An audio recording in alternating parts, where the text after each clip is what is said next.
Ó, a gente vai trabalhar a unificação da Itália agora, né? Ela tem uma relação muito próxima com a unificação da Alemanha. Eu comentei isso na aula passada, né? Que quando a Alemanha, durante as guerras, né, do Bismarck, né, ela faz a sua unificação com ferro e sangue, ou seja, com a Revolução Industrial e com guerras, um dos alvos da Prússia durante a unificação foi a Áustria, né? E eu lembrei a vocês que a Áustria dominava o norte do território italiano, a parte mais desenvolvida da Itália naquele momento ali. Então, vamos dizer que a unificação italiana depende muito do processo de unificação da Alemanha. Quer dizer, quando a Áustria for derrotada pela Prússia e ela se enfraquecer, é o momento que a Itália parte para o processo de unificar os estados italianos ali, né? Então, basicamente, vamos pensar em algumas coisas aqui, né? A unificação italiana, ela começa, vamos colocar ali, a luta pela unificação, após o Congresso de Viena, né? Napoleão é derrotado, né?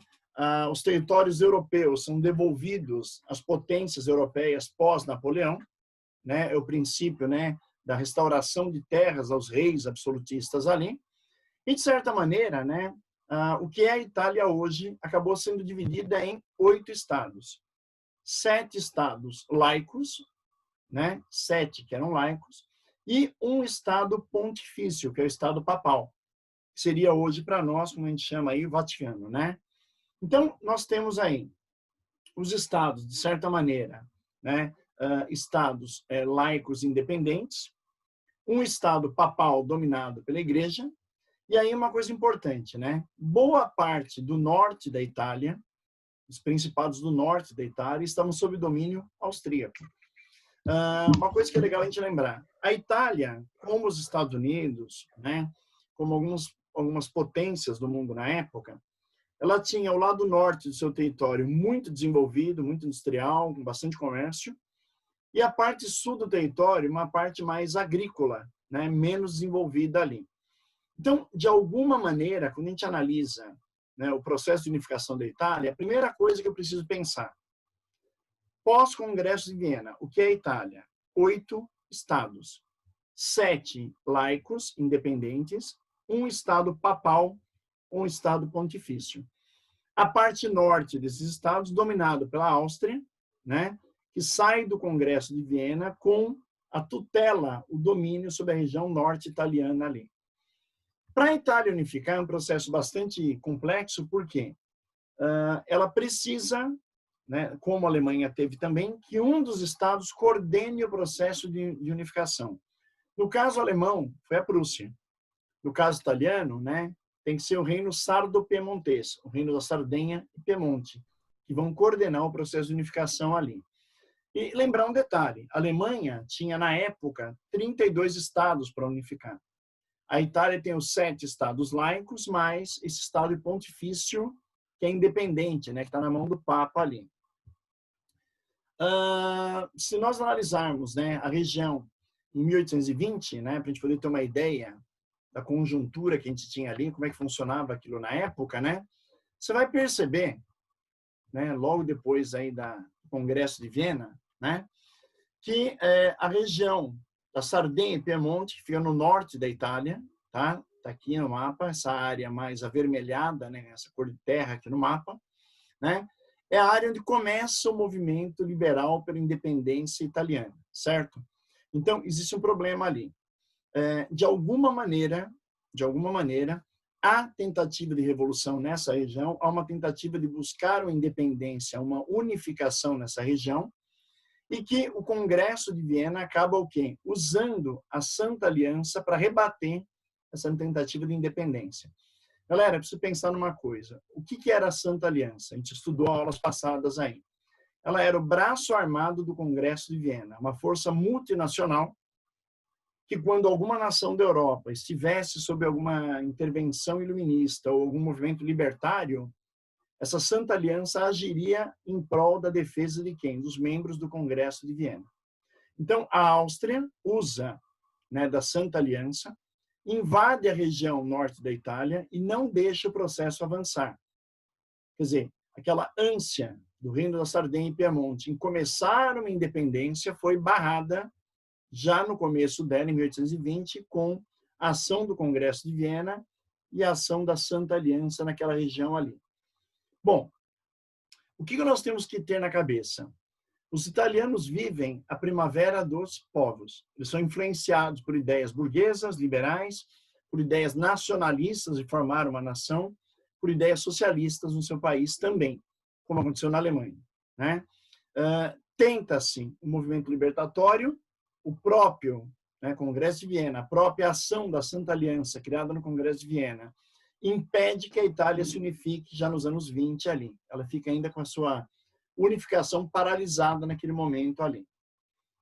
Em 31, né, um jovem jornalista chamado Giuseppe Mazzini, né, funda um movimento na Itália chamado Jovem Itália, onde ele queria o quê?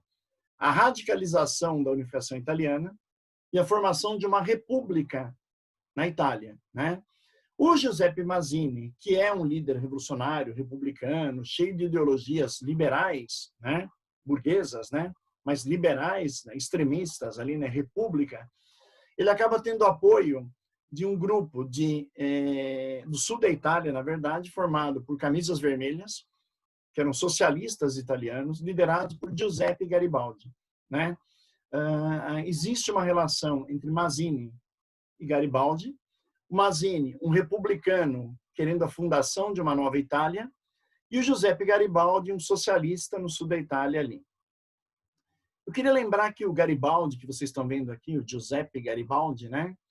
Esse cara ele foi chamado de herói de dois mundos. Por quê? Porque ele luta junto com Mazzini pela unificação italiana em 31, né? Começa uma luta ali. Ele vem para o Brasil, né?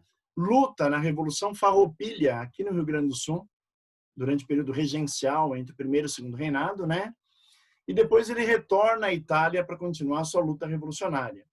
Então, o Garibaldi, né, de certa maneira, na Itália, ele é um herói de uma luta dos camisas vermelhas, né? De um grupo, né, mais ligado às ideias sociais. E aqui no Brasil ele luta, né, na Revolução Farroupilha, tentando separar o Rio Grande do Sul do Brasil numa revolução, né, em que durante 10 anos houve a rebelião do Rio Grande do Sul contra o período regencial brasileiro aqui. Então, cuidado com esse personagem do Garibaldi, que ele aparece para nós na Frente 2 como um líder socialista italiano, e depois ele aparece como um líder libertário aqui no Rio Grande do Sul, inclusive se casando com Anita Garibaldi depois, né, e retornando à Itália. Bom, em 1848, né, o rei da Sardenha e Piemonte, né, foi influenciado a proclamar uma república, né, a criar a República Italiana, declara a guerra à Áustria, né? Esse momento, né, a Itália parece que caminha para um movimento republicano, se libertando da Áustria, né? Mas ele é derrotado. Os austríacos derrotam o rei, né, da Sardenha e Piemonte. O filho dele, Vítor Emanuel, é colocado no poder, ele é obrigado a abdicar a favor do filho, né? E a república não é construída, ou seja, a Itália continua no seu norte, na região de Sardenha e Piemonte, sob domínio austríaco. Se vocês perceberem, analisarem um pouquinho, dos anos 20, né, até os anos 70, são várias tentativas de unificar, várias tentativas de libertar a Itália do domínio austríaco, sem muita força. Por quê? Porque a Itália estava submetida, pela força do Congresso de Viena, a um domínio da Áustria. E enquanto esse domínio não for quebrado, os italianos não têm força para o quê? Unificar o território. Então, a primeira tentativa, vamos lembrar, com a ideia de uma república, a Jovem Itália de Giuseppe Mazzini, apoiada pelos socialistas italianos, né, liderados por Giuseppe Garibaldi, que levam até o rei da Sardenha e Piemonte a ideia e a influência dessa república, tenta se proclamar, inicia-se uma guerra pela emancipação italiana, mas essa guerra é derrotada pelos austríacos, né, tomada pelos austríacos ali, e de certa maneira os italianos não conseguem ainda estabelecer a sua autonomia, a sua liberdade, como eles queriam ali. O Vítor Emanuel II, que assume o poder na Itália, coloca como primeiro-ministro Camillo Benso, né, conhecido como Conde de Cavour. Esse Conde de Cavour, ele vai ser o pensador, o intelectual, o artífice da unificação italiana. Ele vai pensar na unificação da Itália, ele vai construir a ideia da unificação da Itália. né? E ele coloca, né, em pauta um movimento chamado Risorgimento, o ressurgir da Itália. A Itália deveria ressurgir, a Itália deveria voltar com uma grande potência, uma grande nação, né? Essa ideia do ressurgimento, presta bem atenção, é interessante porque eles vão resgatar no nacionalismo italiano a origem da Itália, né? Resgatar aquela origem romana, que um dia fomos Roma, um dia dominamos o mundo, dominamos o Mediterrâneo, e a Itália precisa ressurgir, ressurgimento, como força nacionalista para o quê? Tornar a Itália um país livre. Um detalhe, a ideia do Conde de Cavour não é criar uma república na Itália. O Conde de Cavour ele tem a pretensão de criar uma monarquia constitucional parlamentarista, né, em que continuaria a Itália tendo rei, no caso, Vítor Emanuel. Ele seria o primeiro-ministro, caso a Itália se libertasse nessa lógica do ressurgimento, né, e nasceria um governo monárquico, liberal, por quê? Sob a ação da burguesia, e uma monarquia constitucional, ou seja, um rei que obedeceria uma constituição e teria um primeiro-ministro, que seria o próprio Conde de Cavour. Se nós compararmos com a Alemanha, é muito parecido com o processo alemão. A Alemanha não se uniu como um todo, a Alemanha foi unida pela Prússia. Então, aqui a Itália não se uniu como um todo, a Itália será unida pelo reino de Sardenha e Piemonte, né? A ideia republicana não é pautada, não é colocada pelo Conde de Cavour como a ideia mais lógica, e ele prefere a ideia de uma monarquia constitucional, uma monarquia liberal. Bom, em que momento a Itália busca a sua unificação com o reino do Sardenha e Piemonte, com o Conde de Cavour? A Itália precisava de apoio externo para conseguir se livrar dos austríacos e ter apoio na unificação italiana. Então, a Itália faz um acordo diplomático. Ela vai ajudar a França, vai ajudar a Inglaterra na guerra da Crimeia contra a Rússia, né? Havia uma disputa muito grande na região oriental da Europa, né, com relação à lógica, né, dos estreitos de Bósforo e Dardanelos, que seriam áreas interessantes para o comércio naquele momento ali, economia naquele momento ali. A França declara guerra à Rússia, a Inglaterra vai junto, e os italianos fazem um acordo, né, de apoiarem, de certa maneira, essa guerra contra a Rússia em troca do reconhecimento de uma futura unificação, de uma futura independência da Itália. Então, para quem não localiza na cabeça, né, quando eu falo em guerra da Crimeia, é uma região que está hoje entre a Rússia e a Ucrânia, né, que foi um foco de disputas no século XIX entre franceses e russos, principalmente entre eles ali, e que os italianos da Sardenha e Piemonte, né, buscando apoio à sua unificação, lutaram ao lado da França contra os russos ali. Um acordo diplomático, na verdade.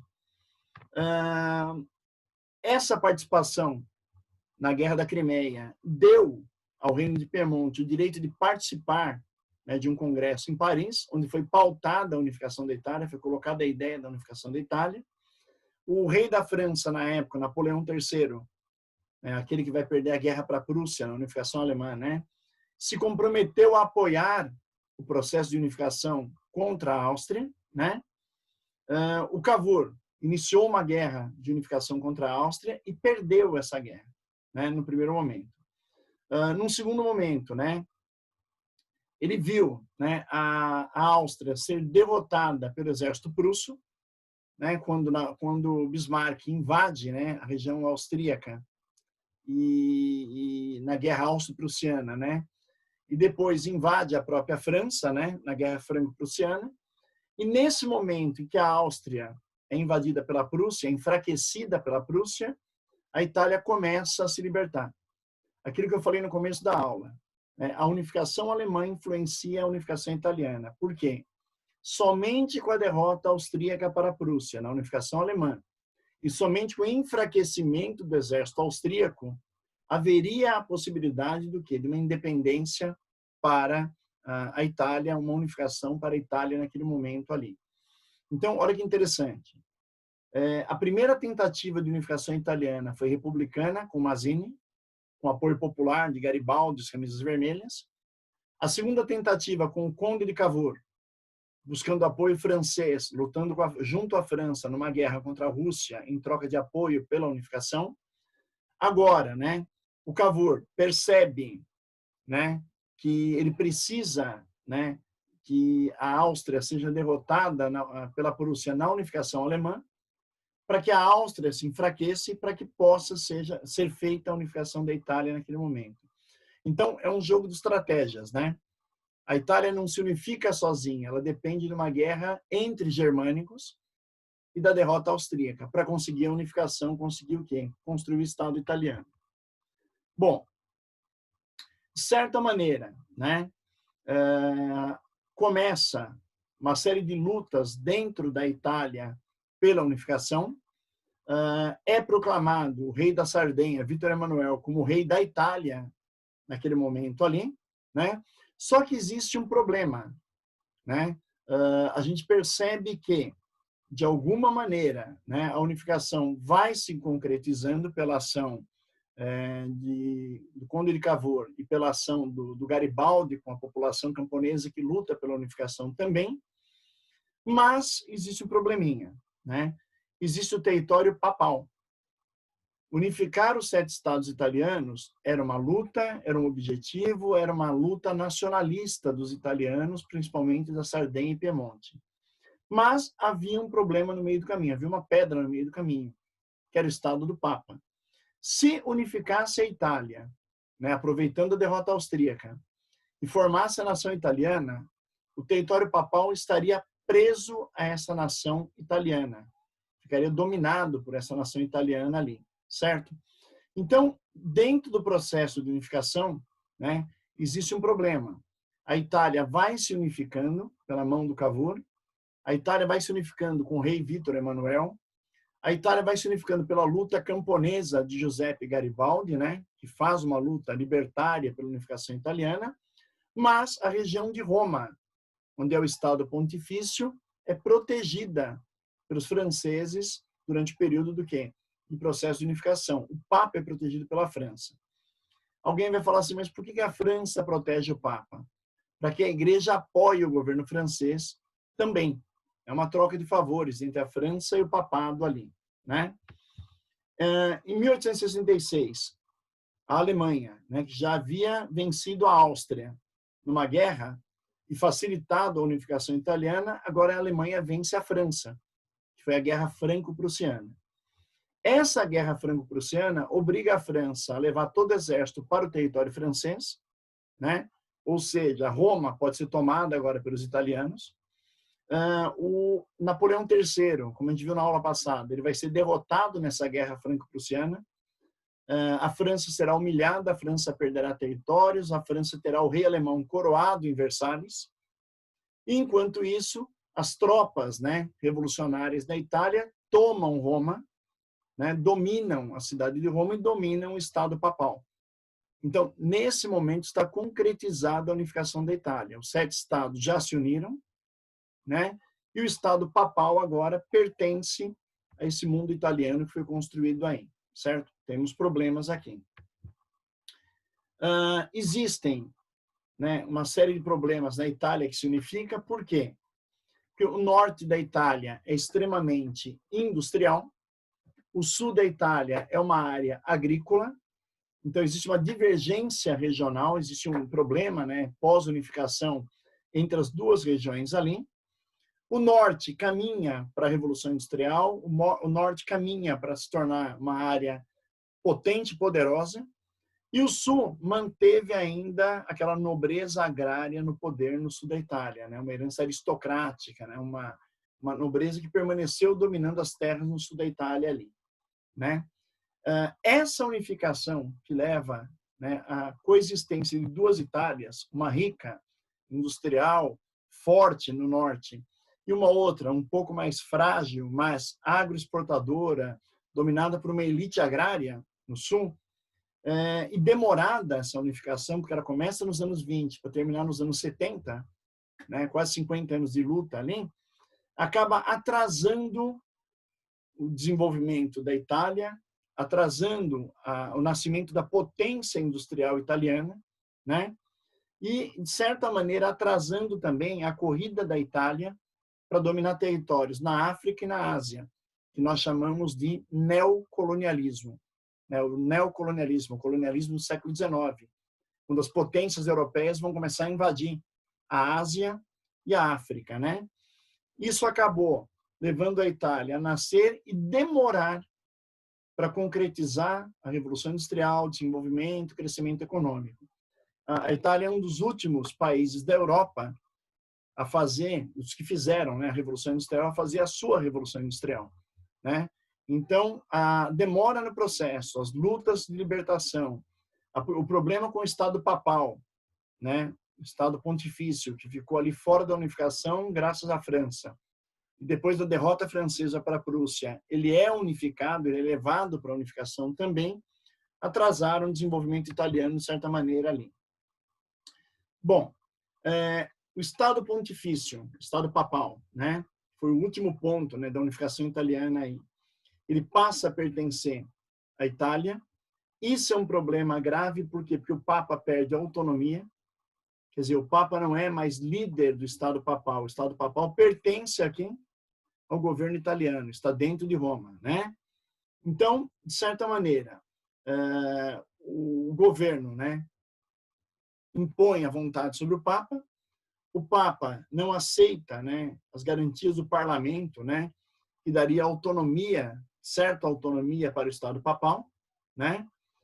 O Papa poderia, né, desenvolver, né, dentro do seu Estado algumas instituições, algumas questões que seriam próprias do Estado papal.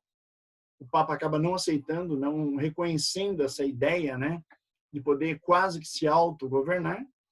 E dos anos 70 do século XIX até o início do século XX, esse Estado papal é um problema, porque ele vai gerar uma questão chamada questão romana, que é uma disputa de poder entre o Império, né, de Vítor Emanuel e do Conde de Cavour, que unificaram a Itália, e o próprio Papa, tá? Então, por aproximadamente aí 50 anos, há uma dominação entre a Itália sobre o Estado papal, na verdade, na Itália sobre o Estado papal, e o controle sobre esse Estado aí.